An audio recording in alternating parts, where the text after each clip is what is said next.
নমস্কার সমস্ত দর্শক মণ্ডলী, সমস্ত শিক্ষক শিক্ষিকাগণ। সুপ্রিম কোর্টের রায়ের পর প্রাথমিক এবং উচ্চ প্রাথমিক স্তরের ইন সার্ভিস শিক্ষকদের বাধ্যতামূলক টেট পাস করা নিয়ে কেন্দ্র এবং রাজ্য সরকারের মধ্যে দায় ঠেলাঠেলি শুরু হয়ে গেছে। কোন পক্ষ এগিয়ে এসে শিক্ষকদের ইনসাফ দেবে তা কিন্তু এখন স্পষ্ট নয়। এই টানপড়নের মধ্যেই সামনে এসছে এক খোদ মানব সম্পদ উন্নয়ন মন্ত্রকের এক নির্দেশিকা। এই নির্দেশিকাতে 1 দশক আগে স্পষ্ট জানানো হয়েছিল প্রাথমিক এবং উচ্চ প্রাথমিকের শিক্ষকদের টেট পাস কম্পালসারি।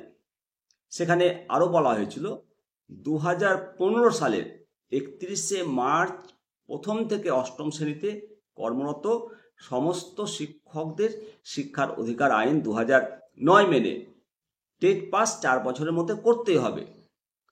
এমনকি মন্ত্রকের অতিরিক্ত সচিব অনিতা কারওয়াল 2017 সালের 17 অক্টোবর একটি নোটিফিকেশন জারি করে জানিয়েছিলেন যে বাড়তি 2 বছর অর্থাৎ 2019 সাল পর্যন্ত শিক্ষকদের সময় দেওয়া হচ্ছে।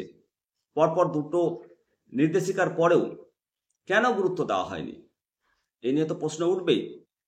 শিক্ষার অধিকার আইন মেনে প্রাথমিক শিক্ষকদের নিয়োগের যে যোগ্যতা মান ধার্য করা হয়েছিল, উচ্চ মাধ্যমিকে 50% এবং 2 বছরের মধ্যে শিক্ষক প্রশিক্ষণ অর্থাৎ ডিএলএড এবং টেট পাস করতে হবে।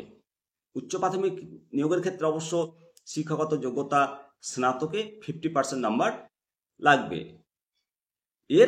আমাদের রাজ্যে 2011 সাল পর্যন্ত প্রাথমিক শিক্ষক নিয়োগের যে নিয়মাবলী, যে মাধ্যমিক পাস এবং 1 বছরের শিক্ষকতার প্রশিক্ষণের ভিত্তিতে নিয়োগ হবে।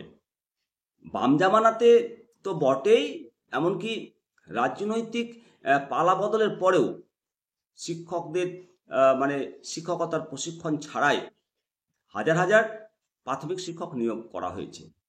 অথচ 3/9/2001 পর 2001 সালে এনসিটি শিক্ষক নিয়োগের জন্য 2 বছরের টিচার ট্রেনিং এবং নাম্বারের শর্ত বেঁধে দিয়েছিল। এনসিটির এই নির্দেশের ভিত্তিতে 2012 সালে প্রাথমিক শিক্ষা পর্ষদ রাজ্যের প্রাথমিক স্কুলগুলোতে কর্মরত শিক্ষক শিক্ষিকাদের প্রশিক্ষণ সম্পন্ন করতে 6 মাসের ব্রিজ কোর্স এবং রবীন্দ্র মুক্ত বিদ্যালয় অথবা এনআইএস থেকে 50% নাম্বার সহ পাস করার এবং ট্রেনিং করে নেওয়ার ব্যবস্থা করেছিল। এখন প্রশ্ন উঠছে যে এনসিটির নির্দেশ মানলেও রাজ্য টেট পাসের কোনো শর্ত এতদিন মানেনি কেন? এই নিয়ে প্রাথমিক স্তরে কিছু এই ধরনের উদ্যোগ পরিকল্পনা গ্রহণ করেছিল স্কুল শিক্ষা দপ্তর এবং পর্ষদ, কিন্তু উচ্চ প্রাথমিক স্তরে বিকাশ ভবন এবং মধ্যশিক্ষা পর্ষদ কোনো উদ্যোগ গ্রহণ করেনি। এ বিষয়ে প্রাথমিক শিক্ষা পর্ষদের মাননীয় সভাপতি গৌতম পাল মহাশয় গত বুধবার বলেছেন যে গোটা বিষয়টাতেই শিক্ষা দপ্তর অবগত, অর্থাৎ মাননীয় গৌতম পাল এই বিষয়টা অবগত এবং টেট পাস না করে কারা কারা প্রাথমিক শিক্ষকতা করছেন, কারা এখনো মাধ্যমিক পাস করে 1 বছরের ট্রেনিং করে চাকরি করছেন, তার বিশদ তালিকা জেলা প্রাথমিক বিদ্যালয় সংসদ থেকে চেয়ে পাঠিয়েছে। বর্তমানে ছুটি চলছে, পুজো ভ্যাকেশন চলছে এবং কয়েকটি জেলাতে প্রাকৃতিক দুর্যোগ রয়েছে, সে কারণে পরিস্থিতিটা অনেকটাই বদলে গেছে। তাই সমস্ত তথ্য স্কুল শিক্ষা দপ্তরের কাছে চেয়ে পাঠানো, আবার রিমাইন্ডার পাঠানো হয়েছে বলে জানা যাচ্ছে। তবে বিকাশ ভবনের এক শীর্ষ কর্তা জানিয়েছেন যে রাজ্য প্রাথমিক এবং উচ্চ প্রাথমিক মিলিয়ে প্রায় 2.5 লক্ষ ইন সার্ভিস শিক্ষক শিক্ষিকা রয়েছে।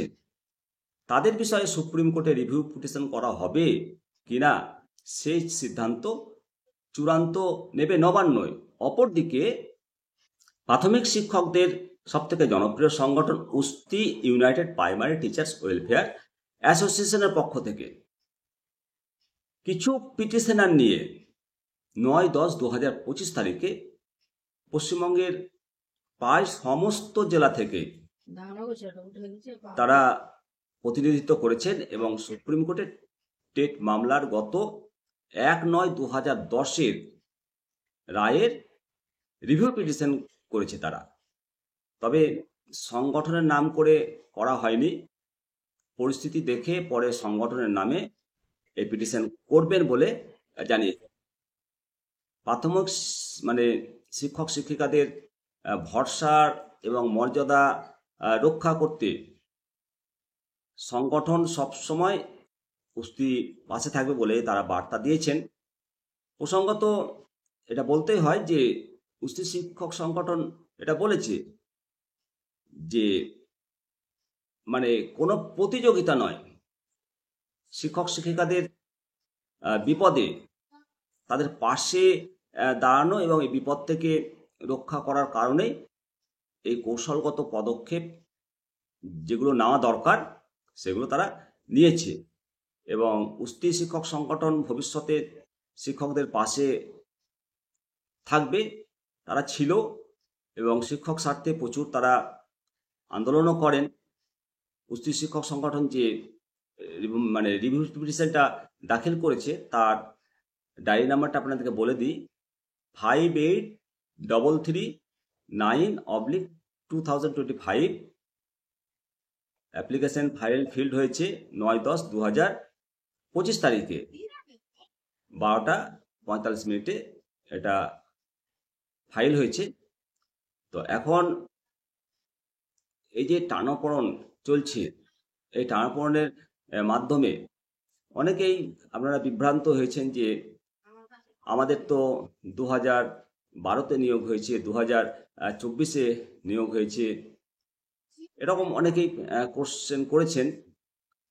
টেট ছাড়া যেহেতু কোর্ট কেস বা বিভিন্ন এসে অনেকে নিয়োগ পেয়েছেন, আমাদের কি হবে? তবে প্রত্যেকের স্বার্থ রক্ষা করার জন্য উস্তি শিক্ষক সংগঠন এই কেসটা করেছে বলে জানিয়েছে। আর বিভিন্ন রাজ্য তো করেছে, উত্তরপ্রদেশের রাজ্য সরকার এই নিয়ে সবথেকে অগ্রণী পদক্ষেপ গ্রহণ করেছে, অন্যান্য রাজ্যও করেছে। আমরা সেদিকে অবশ্যই চেয়ে রয়েছি। মোটের ওপর এমন একটা বয়সে যাদের চাকরি আর বেশি দিন নেই, 10 বছরের কম রয়েছে, তাদের কেন টেট দিতে হবে? আর এই মত অবস্থায় যদি টেট দিতে হয় তা তো পাস করতে পারবে না। তো টেট তো শুধুমাত্র 5 নম্বরের পরীক্ষা, তার জন্য অবসর কেন গ্রহণ করতে হবে? এটা বড় প্রশ্ন। এখন দেখা যাক এই সমস্যা কবে সমাধান হয়। আশা করা যায় কেন্দ্র সরকার উদ্যোগী পদক্ষেপ গ্রহণ করবে এবং এই সমস্যার সমাধান মোকাবিলা করতে সাহায্য হবে। ভালো থাকবেন, অবশ্যই আপনাদের মতামত জানাবেন। পরবর্তী আপডেট নিয়ে আবার হাজির হব। নমস্কার।